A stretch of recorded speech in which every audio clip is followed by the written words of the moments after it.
이제 부가가치세 신고서 자세히 볼 건데요. 저도 예전에는 부가가치세 신고서를 자세히 안 봤어요. 우선 그걸 볼 시간도 없고 프로그램이 알아서 잘 해주니까 불러오게 하고 마감하고 신고하고 이제 납부서 보내고 또는 납부하고 이런 식으로 했었거든요.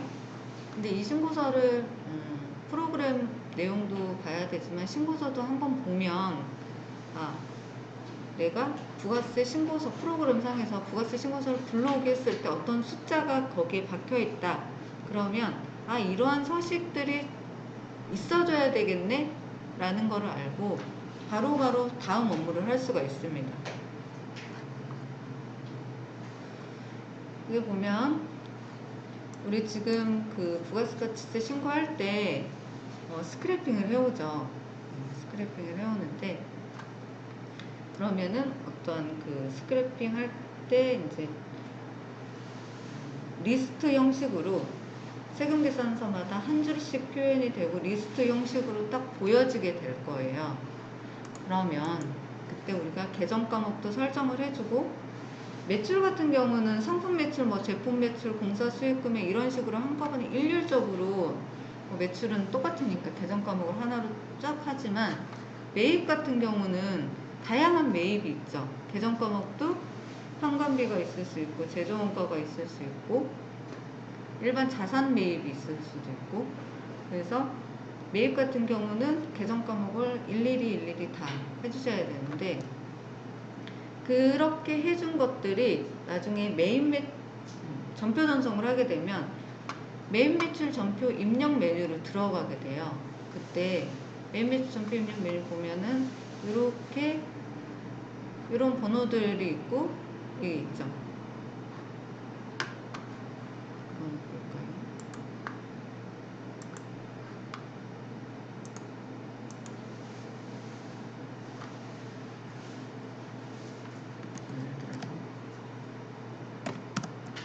여기 보면 이렇게 뜨잖아요. 예전에는 지금도 종이세금계산서는 입력을 할 때 여기서 입력을 하고 이걸 선택을 해주는데 스크래핑 해오면 이미 여기 반영이 돼서 이런 것들이 다 자동으로 들어가지만 어쨌든 스크래핑 해온 매입세금계산서, 매출세금계산서도 전표 전송을 하면 이쪽 메뉴로 다 들어갑니다. 이쪽 메뉴로. 그래서 바꿔줘야 되는 부분이 있으면 이 메뉴에서 이제 바꿔주는 걸 하게 되는데 그때 봤을 때 이것이 무엇을 표현을 하는지를 보는 거예요. 이렇게 숫자가 있는데 숫자하고 과세면제 이런 식으로 있는데 그래서 보면은 11번부터 하면 세금계산서 발행매출 12는 영세율 세금계산서 발행매출이에요. 면세는 면세계산서 매출이고 그 다음에 건별은 순수하게 현금 매출인데 과세 현금 매출이죠. 이 건별은.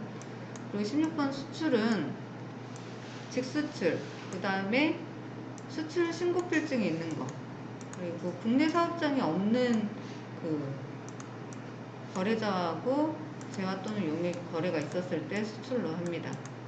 근데 국내 사업장이 있는 사업자와 거래할 때는 이 영세율 세금계산서를 발행을 하게 될 건데 그게 아닌 진짜 외국 회사랑 직접 거래를 할 때는 이 16 수출을 씁니다.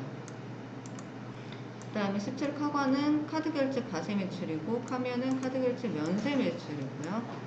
그 다음에 카영은 카드결제 영세율 매출인데 이 카드결제 영세율 매출 본 적이 없어요. 저는. 있긴 있겠죠. 지금은 있긴 있을 건데 좀 본 적이 없어서. 그 다음에 면세 건별은 면세 현금 매출.